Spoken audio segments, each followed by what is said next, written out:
स्वामी विवेकानंद जी और उनके संदेश आज के युवाओं के लिए प्रेरणा के स्रोत हैं। आज के समय में यदि कोई व्यक्ति विवेकानंद जी के बारे में और उनकी दी हुई शिक्षाओं के बारे में पढ़कर उन्हें अपनी लाइफ में फॉलो करता है तो उसे सक्सेस प्राप्त करना अधिक आसान हो जाएगा। इसी बात को ध्यान में रखते हुए आज मैं स्वामी विवेकानंद जी के उनके संदेशों को आपके सामने रखूंगा जो किसी भी व्यक्ति के जीवन में नई ऊर्जा का संचार कर सकते हैं। लेकिन स्वामी विवेकानंद जी के कथनों को बताने से पहले मैं उनके बारे में थोड़ी जानकारी दे दूं। स्वामी विवेकानंद जी का जन्म 12 जनवरी 1863 को कलकत्ता में हुआ था। उनका वास्तविक नाम नरेंद्र नाथ दत्त था। वे रामकृष्ण परमहंस के सबसे प्रिय शिष्य थे। उन्होंने अमेरिका स्थित शिकागो में 1893 में आयोजित विश्व धर्म महासभा में भारत की ओर से प्रतिनिधित्व किया और वहां एक विश्व प्रसिद्ध भाषण दिया था। विवेकानंद जी को एक संत और युवाओं के प्रेरणा स्रोत के रूप में जाना जाता है। इनके जन्मदिन जो कि 12 जनवरी को राष्ट्रीय युवा दिवस के रूप में मनाया जाता है। केवल 39 साल की उम्र में 4 जुलाई 1902 युवाओं को सफलता के सूत्र सिखाने वाला यह अद्भुत व्यक्ति इस दुनिया से विदा हो गया। लेकिन विवेकानंद जी की वह शिक्षाएं जो सफलता के मार्ग की ओर ले जाती हैं आज भी जिंदा हैं। विवेकानंद जी की सबसे प्रेरणादायक कथन, उठो, जागो और तब तक नहीं रुको जब तक लक्ष्य प्राप्त न हो जाए। आइए मैं आपको स्वामी विवेकानंद जी के हिंदी के उन उद्धरण के बारे में बताता हूं जो जीवन में सफलता को प्राप्त करने के लिए एक ऐसे पहिए का निर्माण करते हैं जिनके सहारे आपकी सफलता की गाड़ी बहुत आसानी से आपकी मनचाही मंजिल तक पहुंचाएगी। पहला, स्वामी विवेकानंद जी का एक अनमोल वचन, आप जैसा विचार करेंगे वैसे ही आप हो जाएंगे। यदि आप स्वयं को निर्बल मानेंगे तो आप निर्बल बन जाएंगे और यदि आप स्वयं को समर्थ मानेंगे तो आप समर्थ बन जाएंगे। स्वामी विवेकानंद जी की कही यह बात हमारे थिंकिंग से रिलेटिव है। हम जैसा सोचते हैं वैसा ही बन जाते हैं। जैसे विचार हमने अपने अतीत में रखे थे वैसे ही हम आज और अपने विचार हमारे आज हैं, वैसा ही हमारा भविष्य भी होगा। लॉ ऑफ अट्रैक्शन का रूल भी यही कहता है कि जिस प्रकार की दुनिया हमारे विचारों की होती है वैसे ही हमारी वास्तविक दुनिया भी होगी, क्योंकि हम जैसा सोचेंगे वैसा ही चीज़ें हमारी ओर आकर्षित होंगी। हम जैसा सोचते हैं वैसा ही करते हैं और जैसा करते हैं वैसा ही हमें परिणाम भी प्राप्त होता है। यदि बुरा सोचेंगे तो बुरा ही करेंगे और जब बुरा करेंगे तो परिणाम भी बुरा ही होगा। अतः अच्छा सोचने की आदत डालें तभी कुछ अच्छा कर पाएंगे और जिसका परिणाम भी अच्छा ही होगा। चाहे कोई भी परिस्थिति हो हमेशा अच्छा सोचें, क्योंकि जो लोग विपरीत परिस्थिति में भी अच्छा सोचते हैं वो सफलता को प्राप्त कर पाते हैं। दूसरा,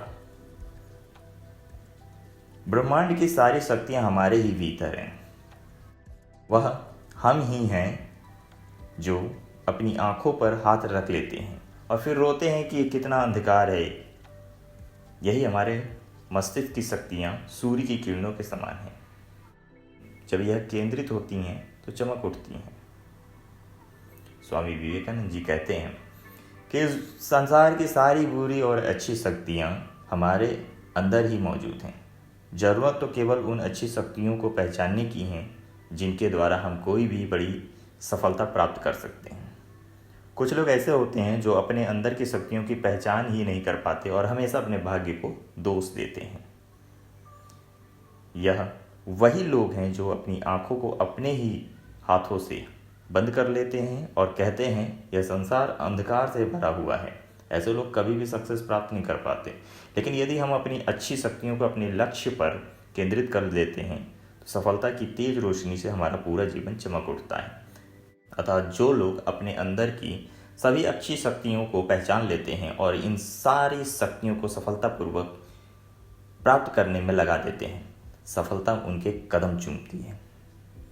तीसरा, एक बार किसी व्यक्ति ने विवेकानंद से पूछा, सब कुछ खोने से ज्यादा बुरा क्या है? विवेकानंद जी ने कहा, उस उम्मीद को खो देना जिसके सहारे हम सब कुछ वापस प्राप्त कर सकते हैं। स्वामी विवेकानंद जी ने यहाँ उम्मीद अर्थात आशा की किरण, लाइट ऑफ होप के बारे में बताया है। दोस्तों, आपने लोगों को यह कहते सुना होगा कि यह पूरी दुनिया उम्मीद यानी होप पर ही तो टिकी हुई है। उम्मीद ही तो वह आग है जो तब भी रोशनी देती है जब सफलता का अंधेरा हमारे जीवन को घेर लेता है। यह सत्य है कि यदि कोई व्यक्ति अपना सब कुछ खो दे, लोग उसकी बिल्कुल भी सहायता न करें, वह बिल्कुल अकेला हो जाए, उसे हर जगह अंधकार ही अंधकार दिखने लगे, तब भी यदि उस व्यक्ति के मन में एक भी उम्मीद की किरण बाकी हो तो उस उम्मीद की किरण की मदद से सब कुछ दोबारा प्राप्त कर सकता है। अतः जीवन में सब कुछ खो देना इतना बुरा नहीं है जितना उस उम्मीद को खो देना जिसके बल पर सब कुछ फिर से प्राप्त कर सकता है। चौथा, एक विचार लो, उस विचार को अपना लक्ष्य बना लो, उसके बारे में सोचो, उसके सपने देखो, उस विचार को जियो, अपने दिमाग, मांसपेशियों, नसों और शरीर के हर हिस्से को उस विचार में डूब जाने दो ताकि बाकी सभी विचारों को किनारे रख दो। यही सफल होने का तरीका है। स्वामी विवेकानंद जी ने यहाँ बताया है कि यदि आपको सफलता प्राप्त करना है तो अपना एक स्पष्ट लक्ष्य बनाओ। अब केवल एक ही विचार पे अपने मन में रखो कि कैसे भी हो मुझे अपना लक्ष्य ज़रूर प्राप्त करना है और उसे प्राप्त करने के लिए कार्य शुरू कर दो। इसी विचार को लेकर सुबह उठो, इसी को लेकर रात को सो जाओ, खाते समय पीते समय इसी लक्ष्य के बारे में सोचो। अपने शरीर का रोम रोम अपने गोल को प्राप्त करने में लगा दो। आपका लक्ष्य आपकी जीवन बन जाए, जीवन के सारे रिश्ते अपने लक्ष्य के साथ जोड़ दो। अपने लक्ष्य को प्राप्त करने में इतना डूब जाओ कि बाकी कोई और विचार आपके दिमाग में प्रवेश करने की हिम्मत भी ना कर सके। तब आपको सफलता 100% मिल जाएगी। यही सफलता की कुंजी है। पांचवा, खुद से जीवन में कम से कम एक बार बात जरूर करें, अन्यथा आप दुनिया के एक अनूठे व्यक्ति के साथ बात करने का मौका खो देंगे। मनुष्य स्वयं अपने भाग्य का निर्माता है। स्वामी विवेकानंद जी ने यहाँ यह बताया है कि दिन में थोड़ा सा समय ऐसा भी निकालो जिस समय आप हों और आपके साथ आपके विचार हों। यह वह टाइम होगा जब आप खुद से बात करेंगे। यह वह समय होगा जब आप स्वयं के साथ मीटिंग करेंगे। इस समय आप स्वयं से कुछ सवाल पूछें। सवाल पूछने वाले भी आप होंगे और उत्तर देने वाले भी आप ही होंगे। इस समय आप जो भी प्रश्न खुद से पूछेंगे उसका सही उत्तर आपके अलावा कोई और नहीं दे सकता, क्योंकि आपके बारे में आपसे ज़्यादा कोई और नहीं जानता। आप ही वह अनूठे व्यक्ति हैं जो खुद के प्रश्नों को एकदम सही उत्तर दे सकते हैं। रोज खुद के साथ कम से कम एक मीटिंग जरूर करें।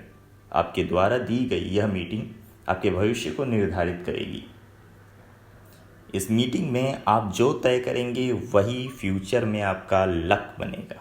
इस प्रकार आप ही खुद के भाग्य के निर्माता होंगे। नंबर 6, लगातार पवित्र विचार करते रहें। बुरे विचारों और संस्कारों को दबाने के लिए यही एकमात्र साधन है। लगातार पवित्र विचार करते रहें। बुरे विचारों और संस्कारों को दबाने के लिए यही एकमात्र साधन है। स्वामी विवेकानंद जी ने यहाँ पॉजिटिव थिंकिंग और निगेटिव थिंकिंग के बारे में बताया है। यदि आपको निगेटिव थिंकिंग ने घेर लिया है तो इसे दूर करने के लिए आपको केवल पॉजिटिव थिंकिंग को अपने जीवन में अपनाना है। बहुत से व्यक्ति अपने अंदर के निगेटिव थॉट को हटाने के लिए तरह तरह के प्रयास करता है, लेकिन सफल नहीं हो पाता है, क्योंकि वो अपने बुरे विचारों यानी बैड थॉट को हटाने के लिए उन्हीं बुरे विचारों पर अपने माइंड को कंसंट्रेट करता है। और सभी जानते हैं कि हम अपने माइंड को जिस चीज़ पर कंसंट्रेट करेंगे वह चीज़ हमारे जीवन में बार बार आती हैं। अतः विवेकानंद जी कहते हैं कि निगेटिव थिंकिंग को दूर करने का सबसे अच्छा तरीका है कि पॉजिटिव थिंक को स्टार्ट कर दो। जब पॉजिटिव थिंकिंग आपके दिमाग में जगह बनाएंगी तो निगेटिव थिंकिंग खुद ही खुद वजूद खो देंगी। नंबर 7,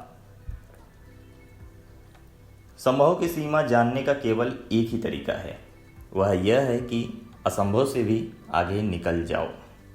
स्वामी विवेकानंद जी हमें बताते हैं कि इस दुनिया में आपके लिए क्या क्या संभव है।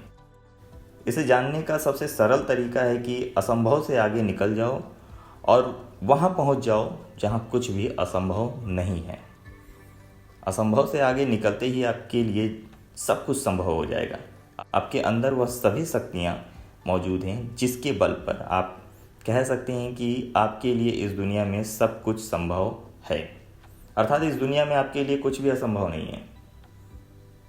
जब आप संभव से आगे निकल जाएंगे तब यह जान जाएंगे कि जीवन में अपार संभावनाएं मौजूद हैं।